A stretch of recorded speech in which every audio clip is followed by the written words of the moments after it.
What up, words? Your boy Charles Brown back again for talking facts. Hit the like button, hit the subscribe button, hit that notification bell. All right, man, your man Snoop is catching heat out here in these streets. Your man Snoop got the internet all messed up. They real mad. I've been noticing that a lot of people not feeling that he snatched them death row songs off of those streaming services. So Snoop earlier this year he maneuvered himself to buy Death Row Records. That's right, the classic Death Row Records, formerly owned by Suge Knight, who is now incarcerated for. It's not necessarily the murder; it's more so that he didn't take the deal. Right. End of the day, Snoop now owns Death Row Records. All the music that was on Death Row Records, Dr. Dre, his music. Who else was on Death Row? Lady in Rage, Corrupt. A lot of rappers that was on there. RBX was on there, if I'm not mistaken. Was RBX on Death Row? Yeah, I believe so. A bunch of artists that was on Death Row. A bunch of artists. Danny Boy. What's her name? I can't remember her name. I'll think of it probably at the damn near end of the video. But she's on there, the one who sings on Bitches Ain't Shit. But a lot of people that made music on Death Row Records weren't really getting paid.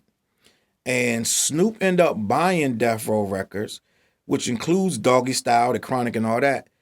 And he snatched it off of everything. He snatched it off Apple, Spotify, Amazon, snatched it off. He's saying it's going to be on a new app that he's creating, which is smart. Now, if people can get together and figure out what to do with these apps, then I'm all for it. Until then, I don't know why people, not saying Snoop or anybody in particular, but some people are trying to work their way around the music streaming sites, but they're doing it horribly, right? A lot of people are trying to sell it from their own website, which is fine. It's whatever. If you can direct your fan base to go through all that and get a CD, that's perfect.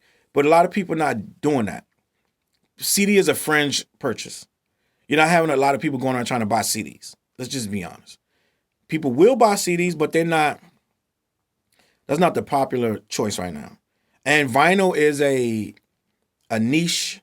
It is a nostalgic purchase. People are playing vinyl again. I used to have nothing but vinyl because that's what we had was vinyl. We had record players in our houses, so we would buy vinyl. But right now, it's hard to get a person to have a full-on record player in their house.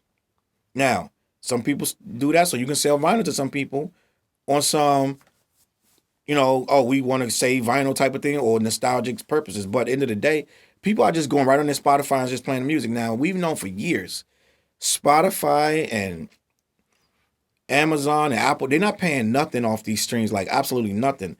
I think when I heard something crazy, like 1 million streams, you're barely getting $5,000, like something ridiculous. Like it's sad, bro. Like it's something I've never ever imagined the music game would become. It's worse than it ever was for an artist that's trying to make a living with this, right?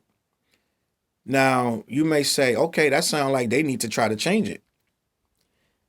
Yeah, they do. That's what Tidal was supposed to do. And Tidal, even though Tidal pays the most money of all the streaming sites, it's still not a lot of money because they still got to stay in business, right? So if you're going through all these songs, you're skipping half of them, then you're playing half the other song, and you're skipping to the next one. You're playing 50, 60, 70 songs in freaking 2 hours. So you're running up all the daggone data, you know what I'm saying? You're running up all the streams, and you barely listening to a song. So they're like, yo, we can't be paying all this huge profit on songs that most of these people not even finishing half the time. Right? You're listening to 5 seconds and skipping it, and thumb down and all this. So they can't keep paying for all these stuff, which is understandable. At the end of the day, artists are starving. But we've always known since the freaking 70s and 80s, artists make their money on tours. Right? I remember hearing that Michael Jackson had one of the best rates of music, and I don't want to be wrong when I say this. I might be, but I know that the norm used to be something like 6 cents off every dollar. That was like a standard industry, right? The artist got paid 6 cents off of every dollar that a record sold because of whatever the labels put up front and blah, blah, blah. And also, Not to mention their upfront advances, and they got to recoup. So it's a lot of nonsense. And I think Michael's deal was something like, I'm doing this off memory. It was maybe 15 cents.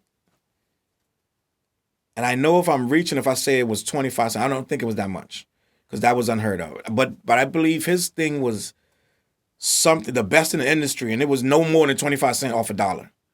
And that was like, and I know it wasn't that. I know I'm too high with that. So imagine 6 cents is the norm. So for every dollar they grab, they giving you 6 pennies out of that, and that's good. So it was always trash for the artist, always trash. Unless you were a songwriter and you got into publishing, which publishing is the most ridiculous thing that artists don't know, right? If you go and publish the song, you're the publisher, which is you go and register the song as you're the person who owns it, right? Own my masters, right? You get a lot more money, way more money than the artist that's rapping and singing. So once you start getting into publishing and copyright laws and things of that nature, and mechanical rights and all that good stuff, that's when life changes. But until then, you're at the mercy of these labels. And guess who the labels are at the mercy of right now? That's right, the streaming services.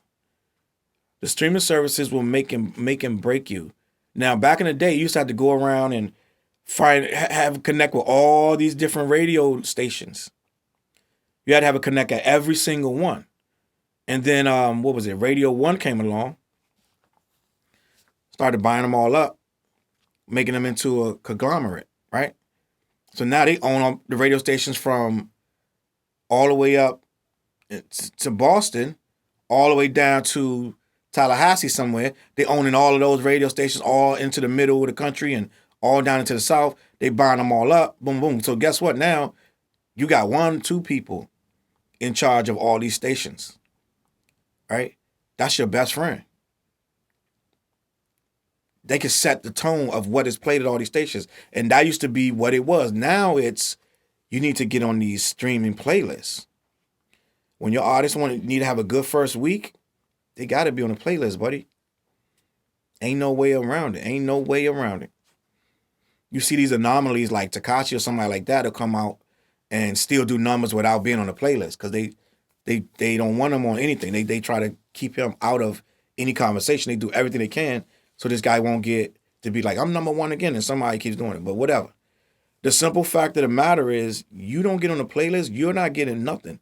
You're not getting paid. You're not getting no first week sales of any stature. It's just a lot you got to do. So that's your best friend, is these playlists. And even with these playlists, you're running up millions. Have you ever seen a song come on no matter what the station is? No matter what the station is. Like you could put on, I used to put on,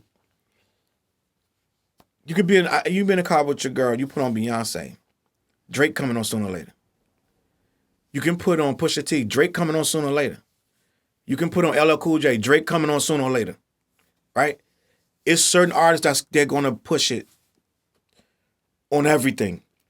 You can put on Spanish situation, you can put on Spanish station, Drake coming on sooner or later. Right? As a matter of fact, I'm gonna go even a step further. I was listening, I had a Spanish rotation on YouTube, and it let me get, and it still to this day, it'll let me get 10, 15 songs in. And then that song, You're Mine Still, is coming on. This is an English song. Not one Spanish person is in this video. Not one Spanish word is in this video. Right? I'm not sure if that's Young Blue. That's not Young Blue, but it's You're Mine Still, that song, right? In the middle of my Spanish rotation, that song is coming on. Right? There's another song that no matter what I'm playing, right? No matter what kind of rap, I can put on old school, nice and smooth. I can put on Biz Markie. And if I let that go long enough, guess what's coming on? We set the trends. They're my friends. Like Migos with Jim Jones is coming on. I don't know why. I have no idea. I don't know why, and I have no idea. At one point, it was the Drake song, the one with Trap Money, Benny, with Chiggy and all that. That was always coming on. So it's certain songs that no matter what you do are going to come on, because they get paid to come on. right? So somebody somewhere has to put the money in the palm of somebody else. Is what I went all the way around to tell you that. And that's playlists, right? And algorithms and this and that and the third, right? So, with that being said, without greasing palms and getting on playlists and doing this, your music is going to sit there making nothing.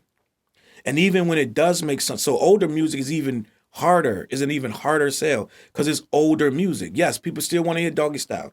They're still going to go back and play the Chronic at high rates. But you're getting not even barely pennies. They're not paying you a penny for a stream. The streaming rate, go check it out. It's like 0.0001 per stream. Like it's obnoxious, right? So you don't even get a half a penny for these streams.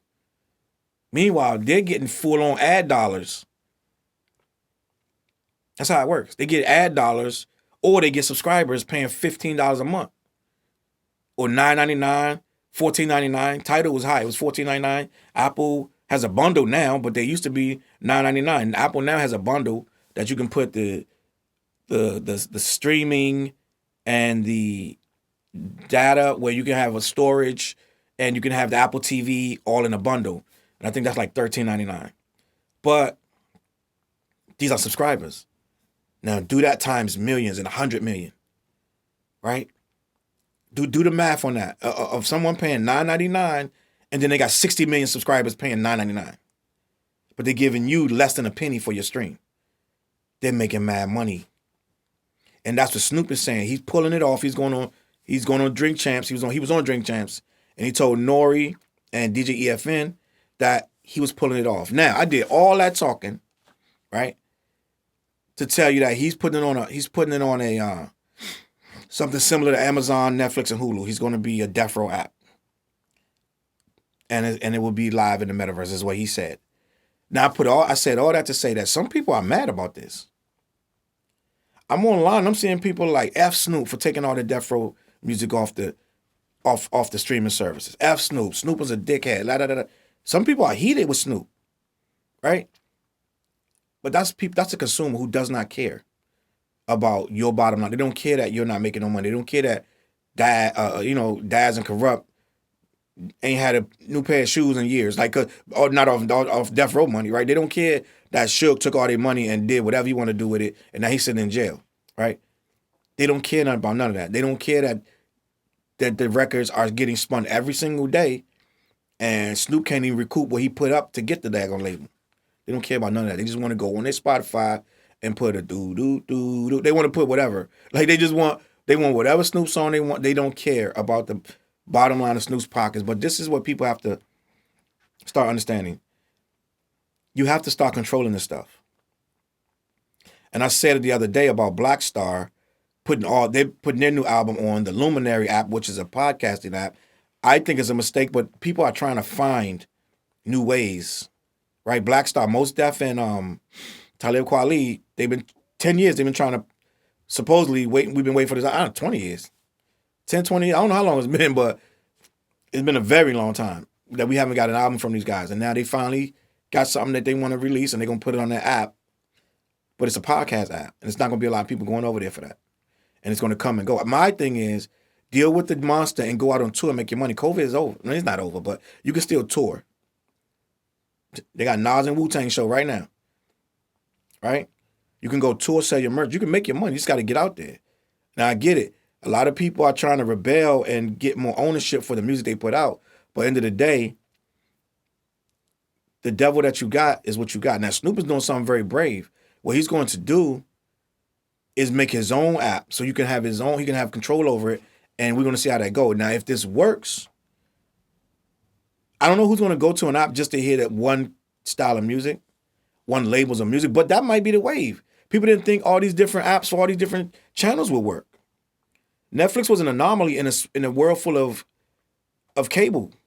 Netflix was the anomaly, but then they started making it way more accessible. At one point, it became a thing like if you couldn't get your Netflix, you didn't want to see nothing, right? There was a point people was watching so much Netflix, they didn't even need cable.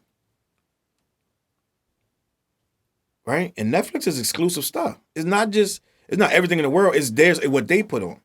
And people was good with what they was putting on, right? A couple movies here and there, but you mostly getting now. I don't really see movies from other distributors on there no more. They pulling most of that stuff off. It's their own personal stuff. So if Snoop can design something like that, plus he's got a lot of new stuff. So let's say he starts putting all the old stuff up and all the new stuff start popping, then you talking. Now you got something to, if you start putting a bunch of underground stuff on there, just all kind of music, that app gonna go. But until it works, we haven't seen nothing really comparable to these different streaming platforms. So my thing is, now what Snoop is doing is different. Black Star is not building a whole community on there. They're just gonna slap the album up on a random podcast app and see what it do. I think that's a mistake. I low-key think it's a little bit lazy, right? But that's just my opinion. Let me know what you think in the comments. Did Snoop do the right thing? Do people have the right to be mad at Snoop? And should we all start thinking of new ways to get our money instead of giving it hand over fist to these apps? It's just like the music labels are dying. If everybody start making their own app and start doing their own thing, these streaming companies gonna have to come to the table. Taylor Swift was smart. She's a genius. Because she's one of the first people say, I ain't putting my stuff on there. I'm out of here. People thought she was crazy when she removed her music. Now it's starting to be the norm to remove your music. Just like it's the norm to sell your catalog, but that's a whole different story. We can talk about it another time. CLBMG.com, CLBMG Networks. We got a bunch of new podcasts coming out on CLB Podcast YouTube channel. Go check it out. Every Wednesday night, 8 p.m. Me, Dante, and Flares. We're doing Clash on all my platforms on YouTube, Twitter, and Facebook. All of them, we be on there. And we talk about nothing but rap, nothing but hip-hop. So if you want to see that, check it out. And essentialvarieties.org, Black-owned shipping company that will ship you Dove. They will ship you Secret for men, right guard, all that good stuff. Go check it out, man. Let me know what you think. Catch y'all on the flip side. Let me know in the comments how you feel. Peace. CLB.